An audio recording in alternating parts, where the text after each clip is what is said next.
Lake city Udaipur में एक दुकान खाली कराने की बात को लेकर किराएदार और दुकान मालिक के बीच हुए झगड़े में दुकान मालिक की अचानक तबीयत बिगड़ने से मौत हो गई। मृतक दुकान मालिक कांग्रेस कार्यकर्ता के पिता है। मामला उदयपुर के हिरणमगरी सेक्टर 3 का है, जहां पर हिम्मत प्रजापत और दीपक राठौड़ ने दुकान किराए पे ले रखी थी। यह दुकान स्वागत वाटिका के सामने है। सोमवार सुबह दुकान मालिक के बेटे भगवान और कमल सोनी दुकान पर पहुंचे और दुकान खाली कराने की बात कही। इस बात को लेकर किराएदार और युवकों और दुकान मालिक के बीच कहासुनी हो गई। बात नौबत हाथापाई तक आ गई। झगड़े के दौरान ही भगवान और कमल सोनी के पिता जमनालाल सोनी वहां पहुंचे। झगड़ा होते देख उसकी अचानक तबीयत खराब हो गई और अचेत होकर गिर पड़े। जमनालाल को तत्काल हॉस्पिटल ले जाया गया, लेकिन जब तक उनकी मौत हो चुकी थी।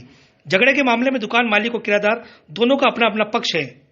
किराएदार का कहना है कि दुकान का 11 महीने का एग्रीमेंट था, लेकिन मालिक द्वारा उसे पहले ही खाली कराया जा रहा था।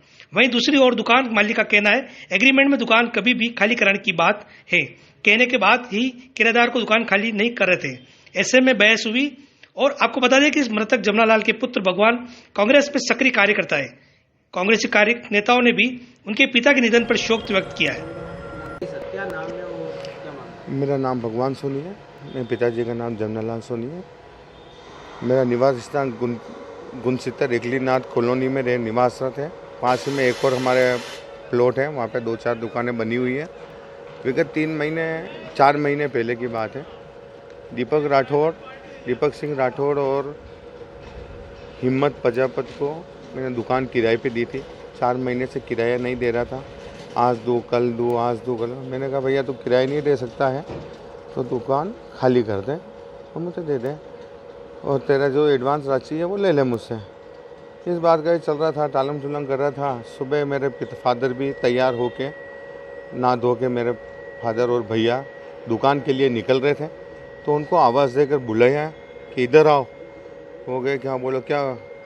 तो कोई किराया नहीं है, तुम्हारी मर्ज़ी है जो कर लेना, नहीं खाली करूँगा। इसी तरीके से वो बेस करने लगा। तो मैं भैया ने कहा अगर नहीं खरीद हम आगे कार्रवाई करेंगे। तो इस दौरान वो क्या है, सब हमसला हो गया। मेरे भाई के ऊपर हमला कर दिया। कोई पानी भरने का कोई लोटा था, उसके सिर में दे मारा, उसको ऊपर से 4 फीट नीचे गिरा दिया। मेरा भाई भी किचन में पड़ गया। मेरे पिताजी का हाथ पकड़ के झंझेर दिया, जाओ यहाँ से, कोई दुकान नहीं है।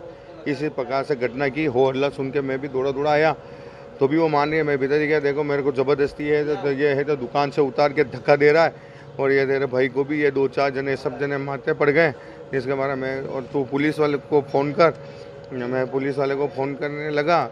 जितने मैं फ़ोन निकाल रखा, मैं फ़ोन करने ही वाला था, जितने मेरे वो पिताजी को वो ज़्यादा यूँ हिलाने से धक्का मुक्की में उनके भी उसके हाथ से लगी है, तो अंदरूनी कुछ चोट आई होगी उसमें। तो वो अचानक गिर गए वहीं पे, और हम तुरंत वहाँ पे ले गए हॉस्पिटल। वहाँ पे डॉक्टर ने तुरंत ही उनको मृत घोषित कर दिया।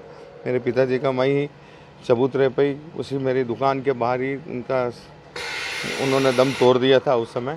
और इस प्रकार मेरा इनको दुकान किराया देना बहुत भारी पड़ा। इन अपराधी तत्व के लोग निकले हैं, और आज मुझे इस कारण से मेरे पिताजी को खो दिया है। किस तरह का मामला दर्ज करा है, क्या किस तरह की मांग करते हैं? मैंने तो यही मांग की है कि हमारे पिताजी हमारे घर की शान थे, और उनके बहुत ख्याल रखते थे हमारा। और हमने तो यही मैंने मांग की है कि इस प्रकार से उन्होंने एक किराया ना दे के और इस प्रकार से गुंडागिर्दी कर रहे हैं और माथे पड़ने की ऐसे किया, तो उनको सख्त से सख्त सज़ा मिलनी चाहिए। मैं तो प्रशासन से यही निवेदन